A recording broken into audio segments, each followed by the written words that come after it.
도전 3문 3강 김진옥 전. 앞부분의 줄거리부터 빠르게 읽어보겠습니다. 천상에서 지은재로 지상으로 내려온 진옥은 천상계의 인물이 지상계로 내려왔다. 이런 모티프를 뭐라 한다고요?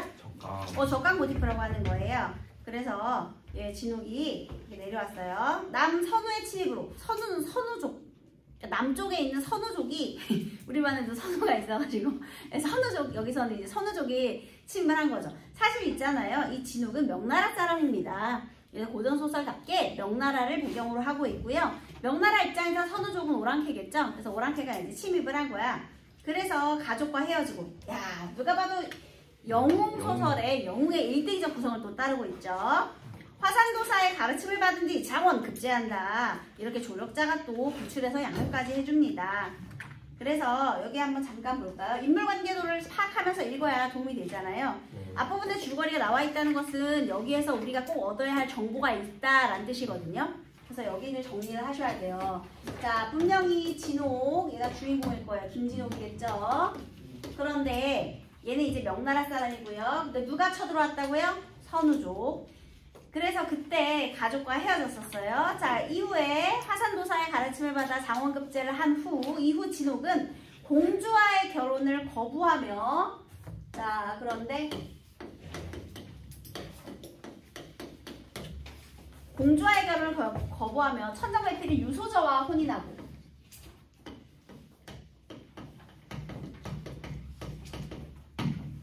남쪽에 선우족이 재침입하자 출전하여 대승을 거둔다. 자, 결국 김진옥이라는 영웅이 물리치는 것은 남쪽의 선우족.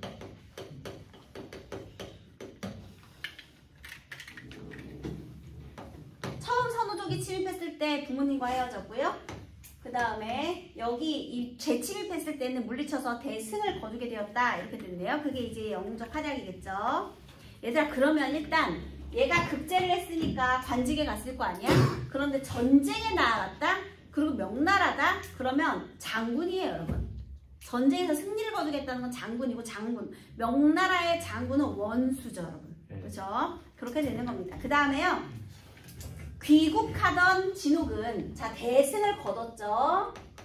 그 다음에 다시 귀국 하던 진옥은 홀로 배를 타라는 화산도사의 명을 받고, 화산도사 스승님이잖아요. 그치? 조력자죠? 그런데 화산도사가 배를 어떻게 하라? 배에 홀로 타라 라고 했어요. 배가 좀 이상하지만 배예요. 자, 이 배에 혼자 타라고 했네요. 그런데 우연히 한 섬에서 아빠를 만났어. 아버지와의 재회. 그래서 아버지와 함께 돌아가던 길에 진옥은 용왕이 보낸 동자를 만난다. 어머, 어디로 지금? 용궁으로 어떻게 된 거예요? 배 타고 또? 초대받았네. 그래서 여기서 진옥이가요. 여기서 플러스 아버지. 어떤 섬에서 아버지를 만났고요. 둘이 함께 어디로 가게 되는 거예요? 용궁으로 가는 겁니다. 근데 배 혼자 타고 있다 아빠 만나가지고 같이 갔으니까 다른 사람들이 이 사실을 알아 몰라? 모르지. 일단 그렇게 돼요. 자, 그 다음 이제 용궁에서 이야기해요. 원수가 부친을 모시고 동자를 따라 들어가니, 여러분 원수가 누구라고요? 김진옥이죠? 김진옥 장군이니까 원수. 부친을 모시고 동자를 따라 들어가니 천지 명랑하고 이러리 조요하니, 조요하다라는 건 맑고 깨끗하다. 또한 별 건곤이러라. 별 건곤이 세상, 하늘과 땅 세상이니까 별 세 개더라. 이렇게 궁궐이 장려하고 황금 대자로 썼으되 수정궁이라 하였더라. 얘들아, 수정궁이 용궁이야. 원래부터 수정궁은 용궁을 말하는 거예요. 용왕이 원수를 맞아 백옥으로 만든 상에 좌정한 후 가로되, 좌정이라는 건 앉았다는 거죠. 과인이 일찍 대원수의 대명을 들은 지 오래이되 유현이 노수한 구로 봉영치 못하고 앉아맞으니 심히 불안토소이다. 얘들아, 유현이 노수하고 거기에 용궁과 인간계의 길이 다르다라는 주석이 달려있죠. 그러니까 용궁과 인간계의 길이 다르기 때문에 봉영이라는 거 받들어 모시지 못하고, 야, 용왕이 돼가지고 인간계의 원수를 막 받들어서 모시면 그것도 이상하지. 그래서 이렇게 막 받들어 모시지 못하니까 불안하다. 한마디로 더 성대하게 모시고 싶은데 그러지 못해 미안해 라는 표현이 되겠습니다. 별로 중요한 부분은 아니죠. 인사하는 부분이에요. 원수가 말, 나는 인간 미천한 사람이라 대왕이 이렇듯 관대하시니 불승 송왕하여이다. 여기서 이렇듯 관대하시니란 말이 있잖아요. 그래서 만약에 그 앞에서 유현이 노소한 걸 고용치 못하고 앉아맞으니 불안하다. 이 말이 무슨 말인지 몰랐어도 나는 인간인데 대왕이 이렇게 관대해 주시니 오히려 몸둘 바를 모르겠다라고 여기서 다시 한번 봤잖아요. 그래서 이렇게 문맥적으로 의미를 유추하는 능력도 있으면 좋겠죠. 왕이 불감함을 칭상, 고마움을 표시하고 주과를 내와 이제 술과 안주를 내왔죠. 신녀로 하여금 청화주를 5배 가득 부어 권하니 한마디로 지금 용궁에서 용왕이 굉장히 대접을 잘해주고 있는 부분이죠. 원수가 사양치 아니고 취토록 먹은 서로 담화하더니 한 신하가 나와 주인에게 말하기를 얘들아 신하가 그럼 누구한테 말한 거야? 용왕한테 말한 거죠. 동국 대병이 벌써 지경을 범하였사오니 대왕은 급히 막으소서. 아 지금 용궁에 뭔가 전쟁이 났구나 알 수 있죠. 네. 여기 용궁에 갔더니요. 여기 용왕하고요. 여기 용왕이 이제 남의 용왕이거든요. 그래서 용왕하고 그 다음에 동곡 여기도 나중에 용왕이라는 표현이 나오거든요. 그래서 어쨌든 여기 아직 남해하고 동곡 용왕이라는 말은 몰라도 이 남해 용왕하고 지금 동곡이 서로 싸우고 있다는 거 이건 알잖아, 그치? 동곡에서 쳐들어왔다라고 했으니까요. 지경은 국경을 넘어왔다, 그 경계를 넘어왔다 이런 뜻이에요. 야 이거 대충 이제 우리 내용이 눈에 보이죠? 얘를 왜 모셔온 거야? 전쟁 도와달라고. 그래서요 용왕이 원수에게 말하기를 과인이 원수께 청할 말씀이 있사오니 한번 수고를 아끼지 말으소서. 무슨 말씀인지 알고자 하나이다. 동국의 왕이 강포를 믿고 대군을 몰아 과인을 치래 과인이 그 강하게 당하지 못하며 장차 위태하기로 단돌이 원수를 청하였사오니 아, 야 내 힘으로 역부족이니까 네가 좀 도와줄래? 하는 거네요. 그 강병을 막아주시면 은혜 낭망일까 하나이다. 자 여기에서 얘가 얘를 이유는요 얘한테 도움을 요청하기 위해서였죠. 남의 용왕은요 김진옥에게 도움을 요청했고요. 그 다음에 여기서 그래서 복이라는 거는 자기 자신을 낮추는 말이에요. 그러니까 저는 진세 한사라. 진세는 인간 세상이죠 여러분. 먼지 세상. 나는 인간 세상의 한사. 그냥 한가로운 선비다. 비록 조그만 재용이 있으나 수부 조화무구 용왕을 어찌 감당하겠는가. 자, 내가 감당해야 할 사람이 동곡의 왕이잖아. 네. 그러니까 여기도 용왕. 그러니까 용궁과 용궁의 싸움인 거야. 남해 용궁이랑 동해 용왕이랑 지금 싸움이 난 거예요. 그래서 여기 이 용왕은 세모해둬야 되겠죠. 수부, 수부. 그러니까 용궁의 조화무궁한 용왕을 어찌 당하겠는가. 이 용왕은 세모해 주셔야 되는 거예요. 사실 이 소설이 어려운 점은 지칭하는 말이 뭔지 몰라서가 가장 큰 이유일 거예요. 용왕이 말하기를 처음에 겸손하게 야 내가 인간 세상의 선비일 뿐인데 어떻게 감당하겠냐 했더니요.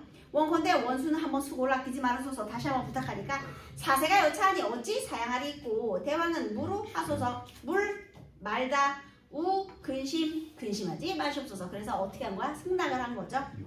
왕이 대히 기뻐하며 정병 80만을 소발하여주고 천리 비룡마 백리희 소검 그러니까 준마와 명검을 선물한 거죠.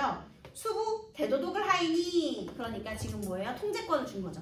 군대 통솔권을 넘긴 거야. 그러자 원수가 부친과 용왕께 하직하고 나오니 기치창검과 군사의 정숙함이 인간과 다름이 없더라. 그래서 기치창검이라는 건요 군대의 어떤 그 깃발, 창검 이런 것들. 그러니까 어쨌든 인간 세상의 군대와 다를 게 없었대요. 각설! 여기서 각설이 나왔어. 각설은요 사건을 전환시키는, 이야기를 장면을 전환시키는 거거든요. 그러면 지금 얘가 여기 용궁 가가지고 요지랄하고 있을 때 그때예요. 동시에. 자 그러면 얘는 사건을 어떻게 전달하고 있느냐. 동시간대에 여러 사건을 나열하는 거예요. 각설을 통해서. 동시간대에 벌어진 여러 사건을 나열한다. 이게 저술상의 특징으로 또 되게 중요한 특징이 되겠죠. 왜냐하면 보통은요 두 인물 중심으로 사건 하나를 평면적으로 구성하는 경우가 고전소설에 많거든요. 근데 얘놈은 동시간대에 벌어진 사건들을 이렇게 열거하고 있다는 게 특징입니다. 원수가 거느리고 바다를 건너던 장졸이 이 장졸들 있죠. 아까 여기에서 승리 거두고 귀국하고 있을 때 용궁으로 간 거잖아. 혼자 갔잖아, 아빠랑. 그치? 근데 그때 여기 같이 승리 거두고 오던 장졸들, 그 장졸들이 일야 대풍 큰 파도에 원수의 탄 배가 표풍 떠내려간 거죠. 떠내려가서 간 곳이 없는지라 이제 그 사람도 놀랬겠지. 이제 실종됐는 줄 알고. 군중이 황황하여 제장, 여러분 제라는 건 모두 제자거든요. 그래서 뭐 제라는 말이 붙은 이런 표현들이 고전 산문에 많이 등장해요. 제장이라는 건 모든 장수들이에요. 제장이 군졸이 두루 찾으되 종적을 모르는지라. 모르지, 혼자 탔으니까. 여기 혼자 탔기 때문에 종적을 모르는 거예요. 그래서 앞부분의 줄거리에 이런 장면이 있었던 거야. 네. 그래서요, 하루 없이 장졸들이 주야 배도하여 황송에 득달하여 천자께 이 사연을 주달하오니. 자, 김진옥이 탄 배는 일로 갔지만요, 나머지 장졸들은 어디로 갔어? 황성으로 간 거죠. 그렇죠? 그래서 나머지 장졸들은 황성으로. 얘는 이 배 타고 이렇게 갔고, 여기서 귀국을 할 때 나머지 장졸들 이렇게 황성으로 간 거예요. 상이 들으시고 대경 차탄하시고 제장 군졸들은 무사귀국함을 기뻐하시지만 원수의 표풍함은 슬퍼하시고 이상하게 여기시더라. 처음에는 이제 슬퍼했죠. 사라지다니 무슨 일이냐. 차시 이때 유승상이, 얘들아, 유승상이 이 말을 듣고 배경실색하여 부인과 소저와 주야 근심하며 청생으로 살아 돌아옴을 축소하더라. 여기서 유승상이라는 말을 들었을 때 아까 유소저라는 말이 있었잖아요. 아, 유소저 아빠구만 알아야 돼요. 그래서 유승상이 부인과 더불어 소저와 함께 이렇게 되는 거지. 아니, 우리 사위 어떻게 된 거야? 걱정해야지. 축소라는 건 손모아 빌다 그런 뜻이에요. 그래서 우리 사위 이거 어떻게 된 거야? 빌어야 되겠죠? 그래서 앞선 시기에 우양공주가, 이 공주 이름이 우양공주예요. 그래서 여기는 제발 임금께서는 탄식하시고, 그 다음에 이 유신의 가족들은 걱정하고, 그리고 그때 우양공주는 뭐라고 있었느냐? 우양공주가 김진옥이 파혼함에 형성군의 며느리가 되었으니 김진옥이랑 결혼하고 싶었는데 얘가 받아주지 않았다고 했죠. 네. 그래서 얘는 이제 다른 사람, 형성군이랑 결혼을 한 거야. 그러면 원망의 마음을 품겠네. 그래서 김진옥이 부마됨을 지극히 피함을 시기하여. 아, 공주의 남편이 부마거든요. 근데 부마됨을 피했대. 그래서 그걸 시기해서 항상 뭐 해야 할 뜻을 두고 틈을 엿봤대. 한마디로 그때부터 이제 원망의 마음이 있었던 거예요. 그런데 감히 나를 거절해? 이렇게 된 거죠. 원수의 표풍하여 사생 물음을 듣고 대희 크게 기뻐하며 전승상, 부마, 전여선, 좌승상, 이선영, 병부상서, 정동환 이 사람들 전부 뭐겠니? 간신이겠죠. 더불어 개교를 베풀어 천자께 주하되 갑자년 난중에 김시광이 남선으로 더불어 내가다가. 여러분, 김시광이라는 사람은 누굴까요? 맞춰보세요. 김진옥이니까 아빠겠지. 이 아버지. 그래서 여기 김시광 이렇게 되는 거죠. 그래서 선우족 더불어 내통하다가 뜻을 이루지 못하니 도망하여 월국에 들어가 대국을 돕고자 하니 이는 반역지신이요. 이 아빠가 실종됐잖아. 네. 전쟁 중에. 네. 가족과 헤어졌다 했잖아. 그러니까 분명히 거기 선우족으로 들어가가지고 얘 분명히 반역을 도모하고 있었다. 또 김진옥이 월국을 항복받고 돌아오는 척하다가, 여기서 대세를 거두고 돌아오는 척하다가 다시 도망